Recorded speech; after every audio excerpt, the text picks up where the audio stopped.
পৃথিবীতে মানুষের থেকে আশ্চর্য সৃষ্টি আর কোনো সৃষ্টি নেই। আপনি জীবনে কোনোদিন দেখেছেন যে কোনো কুকুর আপনাদের মাঠের ধানের জমিগুলোতে গিয়ে ধানগুলো সব খেয়ে নিচ্ছে, গাছগুলো? দেখেছেন? দেখেছেন? দেখেননি। ও তৃণভোজী প্রাণী নয়, ও মাংসাশী প্রাণী। ও মাংস খায়। এখন মাংস কেউ ফেলে না বলে খায় না, নোংরা ঝোংরা খায়, কিন্তু অ্যাকচুয়ালি ও মাংসাশী প্রাণী। আপনি জীবনে কোনো গরুকে গোশ দিয়ে ভাত মেখে দেন তো খাবে? খাবে না। ও মাংসাশী প্রাণী নয়, ও তৃণভোজী প্রাণী। ও সবুজ জিনিস খাবে। যদি ওকে মাংস জোর করে খাইয়ে যদি দেওয়া হয়, পাতলা পায়খানা করে করে দবা সারা যাবে। গরু জোর করে ওকে মাংস মাছ ভাত খাবান, পাতলা পায়খানা, ওর পাকস্থলী হজম করতে পারে না। পৃথিবীতে একটা মাত্র প্রাণী আছে যার পাকস্থলীর এত পাওয়ার, এত পাওয়ার।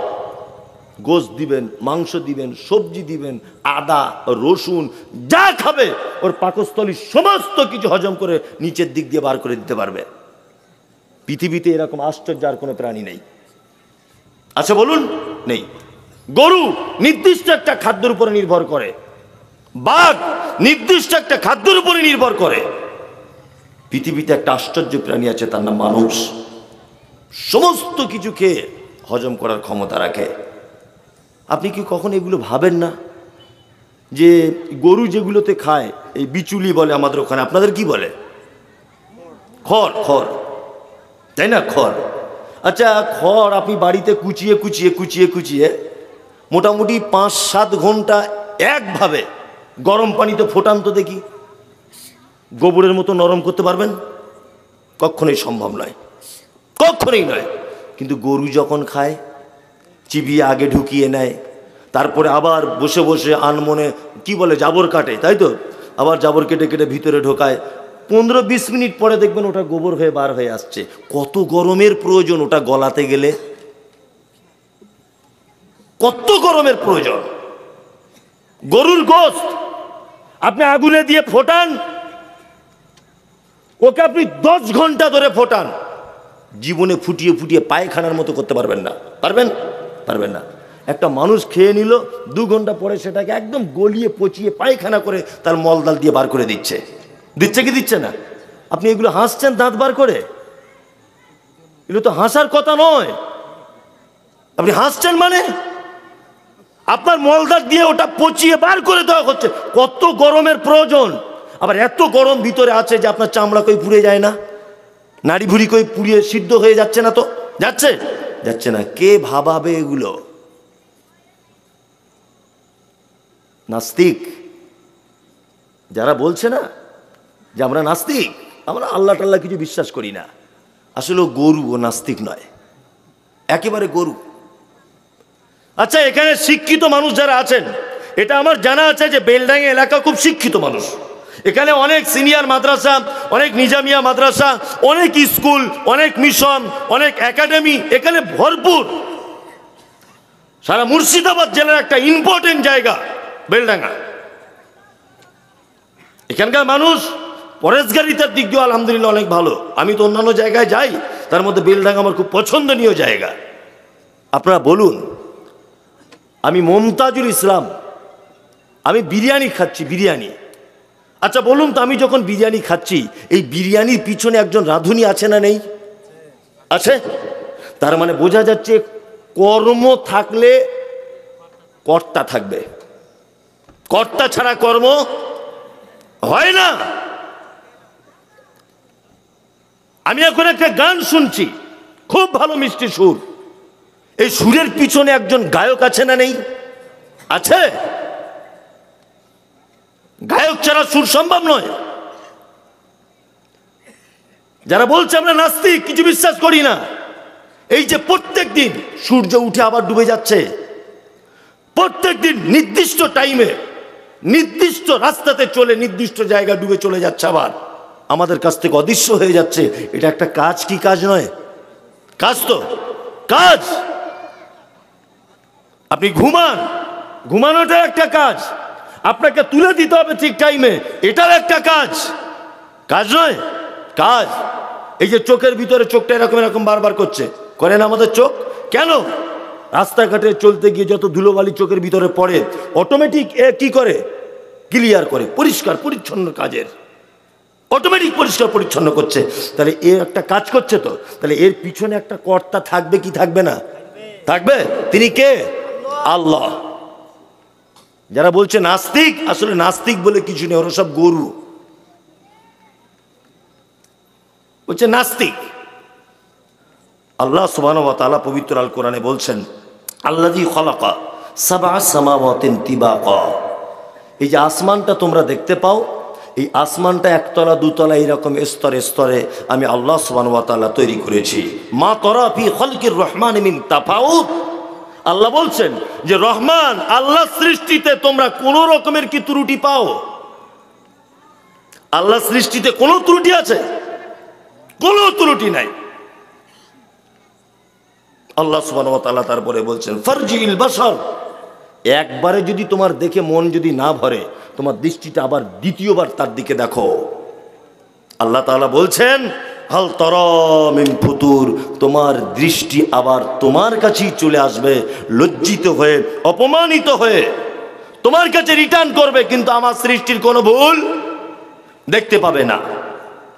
আল্লাহ তাআলা তারপরে বলছেন সুম্মারজিল বাশার কাররাতাইন ইয়ানকালিব ইলাইকাল বাসারু খাশিয়াম ওয়া হুয়া হাসিব, আবার তুমি ফিরে দেখো আমার কোন সৃষ্টির দিকে, কোথাও আমার ভুল আছে কিনা। আল্লাহ পবিত্র আল কোরআনে যা কিছু বলেছেন আর পৃথিবীতে যা কিছু সৃষ্টি করেছেন, এতে কোনো রকমের ভুল আপনার চোখে ঠেকছে? কোনো রকমের ঠেকছে? ঠেকছে না, কোনো ভুল নেই। কিছুদিন আগে আপনাকে একটা কথা বলছি, কিছুদিন আগে এই বেরাদার রাহুলের সঙ্গে একটা বাংলাদেশের একটা নাস্তিকের একটা ডিবেট হয়েছিল। দেখেছেন এটা আপনার সোশ্যাল মিডিয়াতে? আপনাদের মুর্শিদাবাদ জলঙ্গির ছেলে, জলঙ্গির, যে আল্লাহ নবী সাল্লাল্লাহু আলাইহি ওয়াসাল্লাম লোক ভালো ছিলেন না, নাউজুবিল্লাহ। কেন ভালো ছিলেন না? না আম্মাজান আয়েশা সিদ্দিকা রাদিয়াল্লাহু তাআলা আনহাকে 6 বছর বয়সে বিয়ে করেছেন, এই জন্য লোক ভালো নাই। আর নবী মুহাম্মদ সাল্লাল্লাহু আলাইহি ওয়াসাল্লাম আরো খারাপ লোক ছিলেন, ওদিকে খাদিজাকে বুড়ো বয়সে বিয়ে করেছেন। এইসব নানান কথাবার্তা নিয়ে মন্তব্য করছিল না? করছিল। মানে আপনি আল্লাহর কোথায় ভুল ধরবেন বলুন তো? একটা মানুষ যদি আল্লাহর কোনো বিষয়ে ভুল ধরতে যান, আচ্ছা বলুন, খাদিজাকে আল্লাহ নবী সাল্লাল্লাহু আলাইহি ওয়াসাল্লাম বিবাহ করেছিলেন, আয়েশাকে বিবাহ করেছিলেন, এতে আল্লাহর অর্ডার ছিল কি ছিল না? হ্যাঁ ছিল। তাহলে আল্লাহ এই কাজটা করিয়েছেন, তাই তো? আপনাকে এবার আমি একটা কথা বলি। দেখুন, আমি মমতাজুল ইসলাম, আমার বয়স এখন 20 বছর, ধরে নেন 20 বছর। তা আমার এই 20 বছর বয়সে আমার যদি পরামর্শদাতা হিসাবে যদি কাউকে নির্বাচন করা হয় যে আমার প্রত্যেক কাজে পরামর্শ দেবে, আচ্ছা বলুন তো সেই লোকটার কত বছর বয়স হওয়া উচিত বলে মনে হয়? আমার থেকে জুনিয়র হবে না সিনিয়র হবে? সিনিয়র হবে, কারণ আমার এখন অল্প বয়স, আমার অনেক কাজে ভুল ত্রুটি হতে পারে, তাই না? তাহলে একটা বয়স্ক লোক যদি হয় তাহলে আমাকে ভালো উপযুক্ত শিক্ষা দেবে। মুহাম্মদ সাল্লাল্লাহু আলাইহি ওয়াসাল্লামের হাতে দ্বীনের স্টিয়ারিং ধরিয়ে দেওয়া হলো, তিনি নবী হলেন, নবুয়তি পেলেন। ভালো করে বোঝার চেষ্টা করুন। মক্কার বেঈমান মুশরিকরা মারাত্মক প্রশ্নের সম্মুখীন করছে, নবীজিকে মারছেন, গালাগালি করছেন, যেদিকে যাচ্ছেন অপমান করছেন। আল্লাহ সুবহানাহু ওয়া তাআলা পিছনে একটা গাইড দেওয়ার জন্য লোক ফিট করলেন, তার নাম খাদিজাতুল কুবরা রাদিয়াল্লাহু তাআলা আনহা, বয়সে 15 বছরের বড়, 15 বছরের। আমার গাড়ি যে চালায় ওর আর আমার একই বয়স, একই। ও আমার থেকে 2-1 বছরের সিনিয়র। তার রাস্তাতে যদি কেউ সাইড না দেয় তো ও বলে মারবো গিয়ে এক ঘুষি ওকে। আমি তখন আবার বলি সত্যি চল দেখি, গিয়ে মারলেই ভালো হয়। ভালো করে বুঝবেন। কিন্তু আমার গাড়িতে যদি আমার আব্বা বসে থাকে তাহলে আমার ড্রাইভারকে বলবে না বাবু ঝগড়া ঝামেলা করো না, রাস্তাঘাটের ব্যাপার, অপরিচিত জায়গা মারতে পারে, এটা বলবে কি বলবে না? বলবে। মুহাম্মদ সাল্লাল্লাহু আলাইহি ওয়াসাল্লামকে যখন মারাত্মকভাবে অপমান, গালাগালি, এটা ওটা করা হচ্ছে, যদি একটা ইয়াং মেয়েকে নবীজির বিবাহিত জীবনের সঙ্গিনী হিসাবে করে দেওয়া হয় তাহলে সেও তেতে গিয়ে বলবে আরে তোমাকে গাল দিচ্ছে তুমিও দাও। এই জন্য আল্লাহ তাআলা একটা কৌশল অবলম্বন করলেন, যে এর থেকেও যেন মেয়েটার বয়স কিছু বেশি হয়, তাহলে সুবুদ্ধি দিতে পারবে কে? নাম্বার 2, আয়েশাকে বিবাহ করলেন। আয়েশাকে একদম অল্প বয়সে, আল্লাহ নবী সাল্লাল্লাহু আলাইহি ওয়াসাল্লামের একদম বয়স শেষ, একেবারেই শেষ পর্যায়ে বিবাহ করলেন আয়েশাকে। কারণ একটা মানুষ যখন পৃথিবী থেকে বিদায় হওয়ার সময় এসে যায়, তার বুদ্ধি লোপ পায়, বুদ্ধি কমে যায়, আস্তে আস্তে কমে না? স্মরণ শক্তি কমে যায়, যায় কি যায় না? যায়। আল্লাহ তাআলা জানেন যে পৃথিবী থেকে নবীকে তুলে নেওয়া হবে, কিন্তু এরপরে ইসলামের প্রতিটা বিধিবিধান মানুষ জানতে চাইবে। এই স্মৃতিতে ধরে রাখতে পারবে একজন অল্প বয়স্কা মেয়ে। আয়েশাকে নির্বাচন করলেন। আল্লাহু আকবার। এগুলো সব রণকৌশল। পৃথিবীতে কোনো রকমের আল্লাহ সুবহানাহু ওয়া তাআলা সৃষ্টিতে বা কোনো কাজে কোনো রকমের ভুল নেই। বলছে মুসলমানরা কত বড় বদমাইশ। তো বলছে কেন? বলছে এই যে 4টে বিয়ে করার কথা আছে ইসলামে, এদের সব 4টে করে বউ। বলে কি বলে না? বলে আসলে যারা এগুলোকে বলছে এগুলো ভুল নয়। আল্লাহ সুবহানাহু ওয়া তাআলা যে পদ্ধতিতে বিচার করেছেন বা এখানে ফয়সালা দিয়েছেন, এটা যদি একটু ব্যাখ্যা বিশ্লেষণ করা যায় আপনি অবাক হয়ে যাবেন যে পদ্ধতি কেন, কেন এ পদ্ধতি। ইসলামে 4টে বিবাহ করার অনুমোদন আছে শর্ত সাপেক্ষে। কি বললাম বুঝলেন না? হুকুম নেই যে করতেই হবে, এরকম হুকুম নেই। কেউ প্রয়োজন বুঝলে করলে করতে পারে, তাই তো? একসঙ্গে 2টো স্ত্রী রাখতে পারে প্রয়োজন হলে। একটা স্ত্রী অসুস্থ, বাচ্চা দিতে পারছে না, সে আরেকটা বিয়ে করবে, অসুবিধা কিছু নেই, আছে নেই? কিন্তু আমাদের তো বর্তমানে যে বিয়ে করার ও অন্য কোনো সুন্নত মানে না, বিয়ে করা সুন্নত মানা খুব পটু।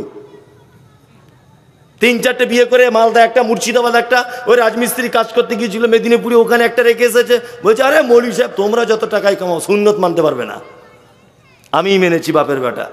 এই খ্যাপা, এরকম নয়। আল্লাহ তাআলা এই পদ্ধতি কেন দিলেন? একটা পুরুষকে বাঁচিয়েছেন, একটা নারীকে বাঁচিয়েছেন। এর ব্যাখ্যা বিশ্লেষণ যদি যান আপনি অবাক হয়ে যাবেন, একেবারেই অবাক যে সত্যি তো এটা তাই। একটা পুরুষ মানুষ একটা নারীর সংস্পর্শে ছাড়া কতদিন পর্যন্ত থাকতে পারে? 10 দিন, 20 দিন, 1 মাস থাকতে পারে, তার বেশি তার স্ত্রীকে ছাড়া সে থাকতে পারবে না। পারবে বলুন? পারবে না। একটা মহিলা পেটে বাচ্চা চলে এসেছে, তার ডাক্তাররা তো এখন 4 মাস থেকে বলছে স্বামীর কাছে থাকবে না তুমি, বাচ্চার ক্ষতি হতে পারে। এগুলো লজ্জা নয়, আপনি হাসবেন না। বাচ্চার ক্ষতি হতে পারে, তুমি স্বামীর কাছে থাকবে না। তাহলে বাচ্চা ডেলিভারি হবে কত দিনে? 8 মাসে। তাহলে 8 মাস স্বামীকে ছাড়া ওকে থাকতে হবে। বাচ্চা হওয়ার পরে এখন তো সিজারে, আরো 3 মাস। 8 আর 3, 4 আর 3, 7 মাস স্বামীকে ছাড়া তার স্ত্রীকে থাকতে হবে। আচ্ছা বলুন, যদি এই লোকটা তার স্ত্রীকে ছাড়া এই 8 থেকে 10 মাস আলাদা থাকে, একটা পুরুষ মানুষের পক্ষে নিজেকে কন্ট্রোল করে ধরে রাখা এটা সম্ভব না? অসম্ভব, অসম্ভব। যে ভুল করে হলেও অন্য কোনো মাধ্যমে তার যৌবনের চাহিদা মেটানোর ইচ্ছা তার জাগবে, জাগবে না? জাগবে। নাম্বার 2, কথাটা এখানে থাক। অনেক মেয়েদের যাদের অল্প বয়সে স্বামী মারা গেছে, রাস্তা দিয়ে দেখছি মেয়েটা একটা ছেলের সঙ্গে গল্প করছে, আমরা দূর থেকে কি বলি? দেখ কেমন বদমাইশ মেয়ে, স্বামীটা মারা গেল আর 3 মাসের মাথায়, 3 বছরের মাথায় ওই অমুক ছেলের সঙ্গে বসে বসে গল্প করছে। আমরা দূর থেকে বদনাম দিই, দিই কি দিই না? দিই। চরিত্র খারাপ, নিজের বউ কোথায় যায় খোঁজ রাখে না, কিন্তু ওর স্বামী নেই, ও কোথাও গেলে ও গোপনে গোপনে নেটওয়ার্ক লাগায়, যায় কোথায়। করি কি করি না? কোনো ছেলের সঙ্গে প্রেম ভালোবাসা আছে কিনা? করি কি করি না? সমাজ কোনোদিন এ কথা ভেবেছে মেয়েটার কথা? হ্যাঁ, যে ওকে একটা ভালো পাত্র দেখে বিবাহ দেওয়া হোক, ওর 3টে ছেলে মেয়ে আছে। আপনি আমি কোনোদিন ভেবেছি বলুন যে ওকে আমার স্ত্রী হিসাবে যদি রাখি বাচ্চাগুলো মানুষ হবে আর ও নিজেও হেফাজতে থাকবে? তাহলে আপনাকে এবার আবার প্রথম কথাটা আসছি আমি, ওইদিকে 8-9 মাস আপনার পক্ষে থাকা সম্ভব নয়, সম্ভব নয়। আপনার যদি আর একটা স্ত্রী যদি আপনি গ্রহণ করেন বৈধভাবে এবং যদি সৎভাবে দুজনের ভিতরে ইনসাফ যদি করতে পারেন, ক্ষতি কোথায়? আমাদের ভিতরে দুটো বিয়ে করা মানেই ওর চরিত্র খারাপ, তাই না? আমাদের ভিতরে যদি কারো দুটো বউ থাকে কি বলে? আমি যদি এখন দুটো বিয়ে করে দুটো বউ নিয়ে গাড়ি করে ঘুরি, কি বলবে? দেখ মৌলভী সাহেবের চরিত্র খারাপ। বলবে কি বলবে না? বলবে। আমাদের দেশওয়ালি কিছু ভাষা আছে আর কিছু সিস্টেম আছে, মারাত্মক ভুল যেগুলোতে। এক, আমাদের ভারত পাকিস্তান আর বাংলাদেশের লোক ভাবে যে হজ ফরজ হয় বুড়ো না হলে হয় না। দেখবেন যে হজ ফরজ হয়, বুড়ো না হলে হজ করা যায় না। ওই জন্য সব দেখছে বুড়ো মানুষেরা ওই মক্কাতে গিয়ে বসে আছে দিয়াল ধরে, কেউ তো আপটাও করতে পারছে না, ও দিয়াল ধরে বসে আছে হা করে। কি করবা মনি সাহেব, কি করবা? কোনটা ছাপা কোনটা মারবা, কবার ঘুরলে একবার হবে, এইসব জিজ্ঞেস করছে। মানে কিছুই বুঝে না। কি বলছি বুঝতে পারছি না? ওর কোনো কাজ নেই, ও মক্কায় গিয়ে বসে আছে। আরে তোমার যখন বয়স 25, 26, 27 বছর তখন যাও, তখন যাও। এই রীতিনীতি এইসবগুলো চেঞ্জ করতে হবে। সামাজিক বিচার বিশ্লেষণ এগুলো বিবেচনা করতে হবে। ইসলাম যে পদ্ধতির কথা বলেছে আপনাকে আমাকে বাঁচিয়েছে, বাঁচিয়েছে কি বাঁচায়নি?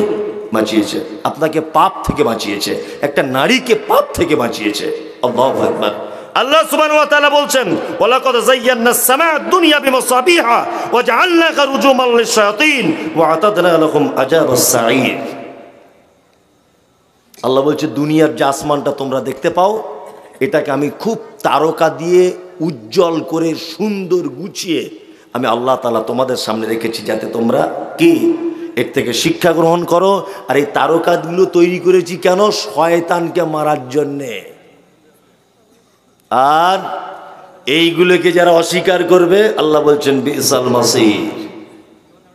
আল্লাহ তাআলা বলছেন সাঈর শব্দ এসেছে যে তাদের যারা এইগুলোকে আমার অস্বীকার করবে, সাত তবক আসমান এটাকে যে অস্বীকার করবে, জমিন এটা যে অস্বীকার করবে, এই যে তারকা এটা যে অস্বীকার করবে, সূর্যের উদয় অস্ত এটা যে অস্বীকার করবে, আল্লাহ তাআলা বলেছেন আযাব তাদের জন্য, এবং তাদের জন্য প্রস্তুত করে রেখেছি সাঈর নামক জাহান্নাম। জাহান্নাম তো কত কঠিন, এটা তো আঁচ করে বোঝানো যাবে না। যাবে? যাবে না। জি হ্যাঁ, বলছি এটা বোঝানো যাবে না। জাহান্নাম অনেক দূরে থাক, শুধু কিয়ামতের দিবসটা দেখুন, কিয়ামতটা কেমন হবে দেখুন। আল্লাহ বলছেন ইয়াওমা তারাউনাহা তাযহালু কুল্লু মুরজিআতিন আম্মা আরজাআত ওয়া তাযাউ কুল্লু যাতি হামলিন হামলাহা ওয়া তারান নাসা সুকারা ওয়া মা হুম বিসুকারা ওয়ালাকিন্না আযাবাল্লাহি শাদীদ। আল্লাহ তাআলা বলছেন পৃথিবীতে সব থেকে বেশি কষ্ট সহ্য করতে পারে কে বলুন তো? নারী না পুরুষ? নারী। একটা পুরুষ 50 ডিগ্রি সেলসিয়াস কষ্ট সহ্য করতে পারে। আমি যদি এখন এই লোকটাকে একটা ঘুষি মারি, আমার ঘুষির ওজন যদি 50 ডিগ্রি সেলসিয়াস হয়, লোকটা তাহলে বাঁচতে পারবে, তার অধিক হলে বাঁচতে পারবে না। কিন্তু বিজ্ঞানীদের ভাষাতে একটা নারীকে যদি কেউ আঘাত করে, সে 56 ডিগ্রি সেলসিয়াস পর্যন্ত সেটাকে কি করতে পারে? সহ্য করে নিতে পারে। তার দৃষ্টান্ত একটা মেয়ে বাচ্চা জন্ম দিতে গিয়ে যে কষ্ট সহ্য করে, একটা পুরুষের যদি এটা হতো, পুরুষ মারা যেত, বাঁচতে পারত না।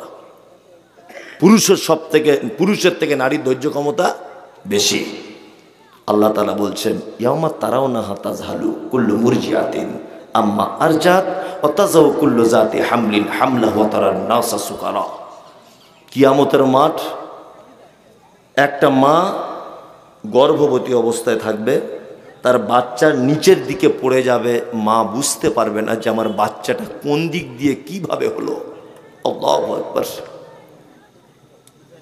একটা বাচ্চা তার মায়ের আঁচল ধরে সেদিন বলবে, মা একটু দুধ দাও, খুব পিপাসা লেগেছে, একটু দুধ দাও। মা সেদিন তার বাচ্চাকে দুধ পান করাতে ভুলে যাবে। মানুষগুলিকে দেখতে পাওয়া যাবে তারা যেন সব মাতাল। আল্লাহ বলছেন ওমা হুম বিসুকারা, একজনাও তারা মদ পান করেনি। ওয়ালাকিন্না আযাবাল্লাহি শাদীদ, শুধু আমার কঠিন আযাবের ভয়ে তারা কিয়ামতের মাঠে মাতালের মতো করে ঘুরছে। আল্লাহু আকবার। এর নাম কিয়ামতের মাঠ, এর নাম কিয়ামতের মাঠ। জাহান্নাম তো অনেক দূরে, এটা কিয়ামতের মাঠের অবস্থা।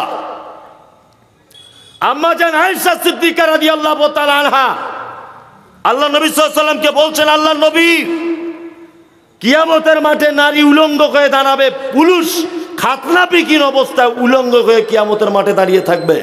তার নারী পুরুষের দিকে দেখবে আর পুরুষ নারীর দিকেও দেখবে। আল্লাহ নবী সাল্লাল্লাহু আলাইহি ওয়াসাল্লাম বলছেন, আয়েশা দেখা তো অনেক দূরের কথা, সে যে উলঙ্গ অবস্থায় কিয়ামতের মাঠে দাঁড়িয়ে থাকবে এটা সে নিজেই বুঝতে পারবে না যে আমি উলঙ্গ আছি না কি আছি।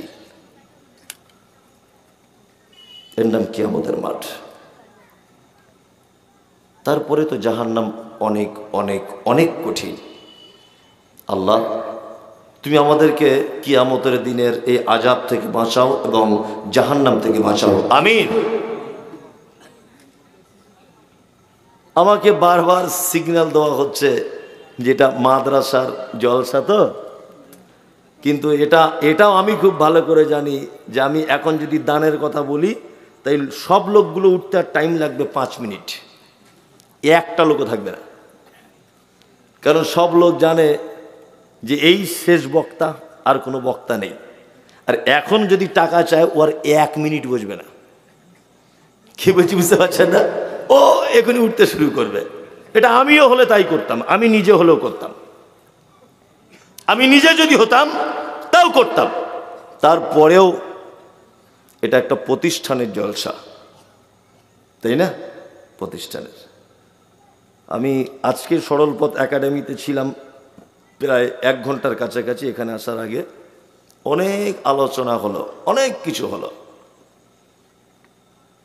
সত্যি মাদ্রাসার প্রয়োজন আছে, আপনাদের এলাকাতেও আছে। আপনাদের এলাকাতে একটা ভিডিও ভাইরাল হয়েছে, দেখেছেন? হাজী সুলাইমান নামক কোন হাই স্কুল বা হাই মাদ্রাসা আছে এখানে মির্জাপুরে? সোশ্যাল মিডিয়া ভিডিও দেখেছেন? হাজী সুলাইমান কি স্কুল? এই তো হাজী সুলাইমান হাই স্কুল মির্জাপুরে। সোশ্যাল মিডিয়াতে তোলপাড় চলছে, মানে শিক্ষকরা ক্যামেরা করছে আর ছাত্ররা ড্যান্স করছে। কি আশ্চর্য ব্যাপার! দেখেছেন সোশ্যাল মিডিয়াতে? আমি দেখেছি আজকে। আল্লাহু আকবার। বলছি বলে আমি বদনাম করছি না, আমি বদনাম করছি না, আল্লাহর কসম। একটা হাজী সাহেব, যে হাজী সাহেব ওই জায়গাটা দান করেছিলেন বা স্কুল প্রতিষ্ঠা করেছিলেন সৎ উদ্দেশ্যে, কিন্তু ইতিহাস দেখবেন সৎ উদ্দেশ্যে, যে একটা স্কুল করি ছেলে মেয়েরা লেখাপড়া শিখবে। কিন্তু হাজী সাহেব যদি জানতে পারতেন এখানে আমার নামে ড্যান্স করা হবে তাহলে এই জমি দান করতেন না, করতেন না। কি অবস্থা শিক্ষার! তাই এটা একটা ব্যতিক্রমী শিক্ষা প্রতিষ্ঠান মাদ্রাসা। এখানে হাদিস এবং কোরআনের শিক্ষা দেওয়া হয়, তাই না? তো এই খাতে আপনি কিছু অর্থ ব্যয় করুন, অবশ্যই অবশ্যই অর্থ ব্যয় করুন। আমি প্রথমে একটা কথা বলতে বলতে এত দূরে চলে এসেছি যে সৌদি আরবের মানুষদের এত বরকত কেন। প্রথমে বলেছি কোরআন মাজিদ বেশি পড়ে, দ্বিতীয়টা বলতে ভুলে গেছিলাম, এবার বলে দিই। আপনি মক্কা থেকে কাবা থেকে বার হয়ে দেখছি প্রখর রোদ্দুর, টিকা যাচ্ছে না রোদের ঠালাতে। স্কুলের ছাত্ররা দেখছি স্কুল ব্যাগে পিছনে করে 500 গ্রামের পানির বোতল নিয়ে হাজী সাহেবদের বিলি করছে। হাজি হাজি হাজি পানির বোতল। এশার নামাজ পড়ে বার হচ্ছে, দেখছি বিরিয়ানির প্যাকেট গাড়িতে করে ফ্রি বিতরণ, যে যত পারছে খাচ্ছে। এখানে কেউ হাজী সাহেব থাকলে জানতে পারবেন, ফ্রিতে। মানে দানের ব্যাপারে হাত এত লম্বা, আল্লাহ মনে হচ্ছে এত সম্পদ ওদের ঢেলে দিচ্ছে। আর এটা একদমই বাস্তব। আপনি যদি দান করেন যেটা আপনার পাওনা ছিল না সেটা পেয়ে যাবেন, এটা পরীক্ষিত। আমি এ কথা সব জায়গাতে বলি। লাস্টে 5 মিনিট মরা মানুষের মতো বসুন, নড়াচড়া করবেন না। খুব গুরুত্বপূর্ণ একটা কথা বলে দিই। পৃথিবীতে 2টো মানুষের মাধ্যমে জান্নাত যাওয়া যায়। কটা মানুষ? 2টো মানুষ। এদের মাধ্যমে জান্নাত যাওয়া যায় সেবা যত্ন করে। 1 আব্বা, 2 মা। এদের সেবা যত্ন করলে জান্নাত যাওয়া যায়। মায়ের পায়ের তলায় জান্নাত। খুব বেশি করে সেবা করবেন। করেন তো? এলাকার মানুষ করেন তো? করেন না? যারা পারে তারা করে, বলছে যারা পারে তারা করে। আলহামদুলিল্লাহ, ভালো। তবে বেশিরভাগই করে না। তাই না? বেশিরভাগই করে না, অবহেলা, তুচ্ছ তাচ্ছিল্য করছে, কি করছে না করছে। 4 যদি ভাই হয়, 5টা যদি ভাই হয়, বাপ মাকে খেতে দিচ্ছে, পালি সিস্টেম, ওর বাড়ি 10 দিন, এর বাড়ি 10 দিন, মানে সিস্টেম থেকে মনে হচ্ছে যেন ওর বাপ মসজিদের ইমাম আর ওর মা মুয়াজ্জিন, তাই না? মনে হচ্ছে 10 দিন করে সিস্টেম করেছে, 12 দিন হয়ে গেলে বড় বড় চোখ বার করছে বৌমারা। আর কেউ কেউ বলে দিচ্ছে আমাদের তরকারি কি খুব মিষ্টি, ছেড়ে যেতে মন চায় না। এই তোর দাদুকে বল ক্যালেন্ডার দেখে খেতে পারেন আজ ক তারিখ? 12 তারিখে আমাদের বাড়ি শেষ, আজ 13 তারিখ হয়ে গেল। বলছে কি বলছে না? বলছে। এটা সব জায়গাতে বলি, আজকেও বলবো, শুধু মাদ্রাসা বলে বলছি। আপনারা 4 ভাই, 4 ভাই আপনারা দিল্লিতে কাজে গেছেন রাজমিস্ত্রির। তা রাজমিস্ত্রি কাজে ঈদের 1 সপ্তাহ আগে বাড়ি আসছেন। আপনি আপনার স্ত্রীকে ফোন করে বলছেন, হ্যালো হ্যালো রোকাইয়া, শুনছ? শুক্রবারে বাড়ি যাব, তোমার জন্য কিছু নিয়ে যাব। বলছি উড়ি বাবা, নিয়ে আসবে না মানে? লাল টকটকে একটা শাড়ি, ছেলের জন্য একটা প্যান্ট, মেয়ের জন্য একটা চুড়িদার, আমার বোনের জন্য 2টো চুড়িদারের কাপড় নিয়ে আসবে, মানে শাড়ির জন্যে। সব কেনাকাটা রেডি। ওর স্ত্রী আবার ফোন করেছে, দেখে কেনাকাটা ঠিকঠাক করে করেছো তো, সাইজগুলো দেখে নিয়েছো তো, হ্যাঁ হবে তো ঠিকঠাক? ও বলছে সব কেনাকাটা রেডি। তা বলছে তুমি কি দোকান থেকে বার হয়েছো? বলছে না বার হইনি, ওই আব্বার জন্য একটা লুঙ্গি ঈদের দিনে পরবে আর মায়ের জন্য একটা শাড়ি পছন্দ করছি। তখন ওর স্ত্রী ধুমকি দিয়ে বলছে, কেন তুমি কেন শাড়ি জামা প্রতি বছরে কিনবে? আর 3টে ভাই চোখে দেখতে পাই না? বাড়ি চলে এসো, কিনতে হবে না, তোমার যা কেনাকাটা হয়েছে হয়ে যাবে, আমাদের চলে এসো। 4 ভাই, তাদের বউ এরকম হুমকি দেওয়ার কারণে 4 জনাই বাড়ি চলে এসেছে। ঈদের দিনে মসজিদে সকালে মাইক আওয়াজ হচ্ছে, আল্লাহু আকবার আল্লাহু আকবার, লা ইলাহা ইল্লাল্লাহ, আল্লাহু আকবার আল্লাহু আকবার, ওয়ালিল্লাহিল হামদ। হয় না? সবাই নতুন জামা পরে ঈদগাহে যাচ্ছে। তোমার আব্বার বয়স 85 থেকে 90, তোমার মায়ের বয়স প্রায় 80-র কাছাকাছি। তোমাদের 4 ভাইয়ের 2তলা বাড়ি, তো তোমার মা সিঁড়ি দিয়ে উঠতে পারে না বলে 4 ভাই যুক্তি করে ছোট ভাইয়ের সিঁড়ির তলাতে মশারি টাঙিয়ে তোমার মাকে রেখে দিয়েছে। তোমার মা একটু চোখে কম দেখে। ঈদের দিনে সবাই যখন চলে যাচ্ছে, তোমার মা তখন কাঁদো কাঁদো কণ্ঠে তোমার আব্বাকে ডেকে বলছে, সাইফুলের আব্বা তুমি নামাজ পড়তে যাবে না? বলতে যাবো তো, কিন্তু জামাটা খুঁজে পাচ্ছি না, কোথায় আছে। তোমার মা মশারির ভিতর থেকে আস্তে আস্তে আস্তে আস্তে করে বার হয়ে পুরাতন বাক্সতে গত বছরের একটা পাঞ্জাবি ছিল, বার করে দিয়ে বলেছে তুমি যাও। হাতে লাঠি নিয়ে আস্তে আস্তে করে তোমার আব্বা ঈদগাহ পর্যন্ত গেল। নামাজ পড়া শেষ হয়ে গেল, তুমি ছেলে মেয়ে নিয়ে বাড়িতে খাসির মাংস, পোলাও, বিরিয়ানি করে খাচ্ছ। তোমার আব্বা লাঠি নিয়ে আস্তে আস্তে করে এসে তোমার মেন গেটের সাইডে অনেকটা হেঁটেছে বলে একটু রেস্ট করছে। দুপুর 2টো পর্যন্ত বসে আছে বুড়ো মানুষটা। 4টে বৌমা, কেউ 1 পেয়ালা গোস্ত আর 2টো রুটি দিয়ে গেল না। তোমার মা দুপুর 2টো পর্যন্ত মশারির ভিতরে শুয়ে আছে, কেউ তুলে ঈদের দিনে গোসল করিয়ে পর্যন্ত দিল না। কেন এই অবস্থা? তোমার আব্বার মাত্র আজকে রাজ সিংহাসনে বসে থাকা উচিত ছিল। 4টে বেটা, 6টা-7টা পোতা, 4টে বৌমা, তারপরেও তোমার আব্বা মায়ের এই অবস্থা কেন? হ্যাঁ, পৃথিবীতে সব থেকে যদি বেশি অপরাধিনী বা অপরাধ যদি কেউ করে, তোমার আব্বা তোমার মায়ের থেকে বদমায়েশ আর খারাপ লোক পৃথিবীতে কেউ নেই। ওই জন্য ঈদের দিন আজকে তাদের এই অবস্থা। তোমার মায়ের অপরাধের কথাটা একটা একটা করে বলি। তোমার মায়ের অপরাধ কি জানো? আজকে তার ঈদের দিনে সাজা হচ্ছে, মশারির ভিতরে শুয়ে ডুকরে ডুকরে নাতি পোতাদের জন্য কাঁদছে, চোখ দিয়ে পানি ঝরছে, তোমাকে বারবার নাম ধরে ডাকছে, আব্দুল্লাহ একটু ঈদের দিনে দেখা করতে এলি না বেটা? আবু সুফিয়ান একটু আমার নাম ধরে ডাকলি না মা বলে? কোথায় তোরা? তোমার মায়ের অপরাধ হচ্ছে এই, তোমার মা এই গ্রামের একজন পর্দানাসীন মহিলা ছিল। জীবনে কোনোদিন কোনো পরপুরুষের সামনে মুখ তুলে কথা বলতো না কোনোদিন। পুরুষ মানুষ দেখলে ঘোমটা দিয়ে দূরে চলে যেত, এত লজ্জাবতী মহিলা।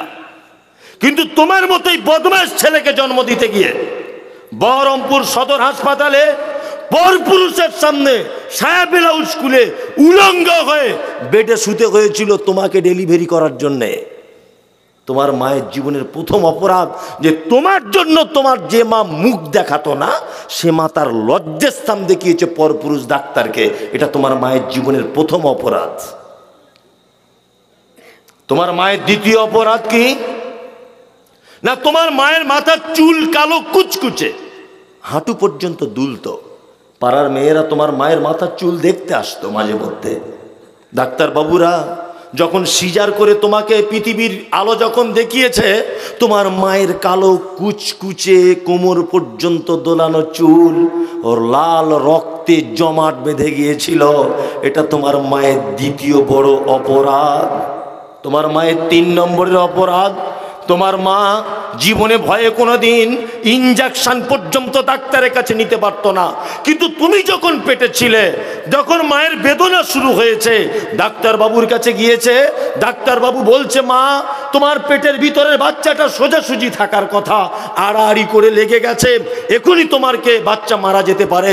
মা তখন ডাক্তারের পায়ে জড়িয়ে ধরে বলেছিল, ডাক্তার বাবু যদি আমার প্রাণের বিনিময়ে যদি হয়, আমার পেট কেটে আপনি আমার বাচ্চাকে বার করুন। আমার বাচ্চার মুখ দেখলে আমি পৃথিবীর সব কষ্ট ভুলে যাব। আমার প্রাণ প্রয়োজন হলে আমার বাচ্চাকে দান করে দিয়ে পৃথিবী থেকে চলে যাব। সেই যে ডাক্তার বাবু তোমার মায়ের পেটের চামড়া হাঁসের ডিমের মতো সাদা চকচকে ফর্সা ক্যাচ করে কেটে দিল, তোমাকে পৃথিবীতে নিয়ে এলো, সেই যে মোটা সূচ আর সুতো দিয়ে তোমার মায়ের পেট সেলাই করে দিল, আজও 85 বছর বয়সে মশারির ভিতরে তোমার মা সেই ব্যথা বেদনা অনুভব করে। তোমার মাকে জানো? তোমার মা ওই অপরাধিনী। চিকিৎসা বিজ্ঞানীরা বলেছে প্রত্যেক দিন একটা বাচ্চা তার মায়ের 8 বার দুধ পান করে, 8 বারে প্রত্যেকবারে 250 গ্রাম করে দুধ পান করে। এক একবারে যদি 250 গ্রাম করে দুধ পান করে, 24 ঘন্টায় যদি 8 বার যদি দুধ পান করার প্রয়োজন হয়, হিসাব করলে দেখা যাবে 50 টাকা যদি দুধের লিটার হয়, 90,000 টাকা একটা বাচ্চা তার মায়ের দুধ পান করে। তোমার মা তোমাকে দিয়ে নানির বাড়ি যাচ্ছিল, বাসে উঠেছে, বহরমপুরে নানির বাড়ি। বাসে তোমার মা কোনো রকম সিটে বসেছে, আর তুমি তোমার মাকে বলছে, আম্মু একটু দুধ দে না, তোতলা তোতলা করে বলছেন। তখন আপনার 1.5 বছর বয়স। আপনার মা পাড়া গ্রামের মেয়ে, লজ্জা করছে, কি করে ব্লাউজের হুকগুলো খুলবো। যুবক ছেলেরা তোমার মায়ের দিকে ফ্যাল ফ্যাল করে দেখছে। তুমি যখন 4-5 বার বলছো মা দুধ খাবো, তোমার মা তখন লজ্জার শরম সব বাদ দিয়ে বুকের ব্লাউজ খুলে বুকের লজ্জাস্থানটা তোমার মুখে দিয়ে বোঁটাটা ধরিয়ে দিয়ে একদিকে তোমাকে আগলিয়ে রেখেছে, আর একদিকে পিঠের কাপড়টা ঠিক করছে, বারবার মাথায় ওড়নাটা ঢাকছে। তোমার মা যদি সেদিন একবার বলে দিত, খুব লজ্জা করছে বাবু, এখানে দুধ দেবো না, রাস্তায় জাম, বহরমপুর পৌঁছাতে 1 ঘন্টা টাইম লাগবে, তোমার কচি কণ্ঠনালী আটকে তুমি সেদিন মারা যেতে। এটা তোমার মায়ের অবদান। তোমার আব্বার, তুমি ভালো মিশনে পড়বে বলে, ভালো জায়গায় তোমাকে পৌঁছাবে বলে নিজে কোনোদিন ভালো জামা কাপড় পরেনি। এটা তোমার বাপের অবদান। তুমি স্কুলে যাবে, সাইকেলের জন্য তোমার মায়ের কাছে বারবার বলছিলে, মা একটা সাইকেল কিনে দিলে হয় না? শফিকুল, আশরাফুল, কামরুল, ফয়জুল সবাই সাইকেলে করে যায়। তোমার মা ফোন করে তোমার আব্বাকে বলেছিল, আমাদের আব্দুল্লাহকে একটা পুরাতন সাইকেল দিলে হয় না? তোমার আব্বা রাজমিস্ত্রি কাজ করতে 10টায় টিফিন খরচা বাবদ 30 টাকা পেত। 30 টাকা জমিয়ে তোমার মায়ের অ্যাকাউন্টে ফেলে দিয়ে বলেছিল, আব্দুল্লাহকে একটা সাইকেল কিনে দিও। এটা তোমার আব্বা, এটা তোমার আব্বা। ওই জন্য কোরআন মাজিদ সারা পৃথিবীতে যত সম্পর্ক আছে সমস্ত সম্পর্কের থেকে উচ্চ শিখরে পৌঁছে দিয়েছে পিতামাতাকে। আল্লাহ তাআলা বলেন সারা পৃথিবীতে যত ভালোবাসার মানুষ আছে, কুল ইন কান আবাউকুম, নবী আপনি বলে দেন সারা পৃথিবীতে যত প্রেম প্রীতি ভালোবাসার বস্তু আছে পিতামাতার থেকে ভালোবাসার আর কোনো জিনিস নাই। শুধু এই নয়, আল্লাহ পবিত্র কোরআনে এমন সিকিউরিটি দিয়েছেন পিতামাতার ব্যাপারে, বলতে গিয়ে বলেছেন উফেউ আলা তানহারহুমা ওয়া কুল্লাহুমা কাওলান কারীমা, তোমার আব্বা মায়ের সঙ্গে এমন ভদ্রভাবে কথা বলো, এমন নম্রতা অবলম্বন করো, এমন শ্রদ্ধাশীল তুমি হও, তোমার আব্বা মা যেন তোমার কথায় বিরক্ত হয়ে উফ শব্দটুকু যেন বলে না দেয়। আল্লাহ তাআলা পিতামাতার ব্যাপারে বলতে গিয়ে সূরা বাকারাতে আবার বলছেন ইয়াসআলুনাকা মাযা ইউনফিকুন কুল মা আনফাকতুম মিন খাইরিন ফালিল ওয়ালিদাইন ওয়াল আকরাবিন।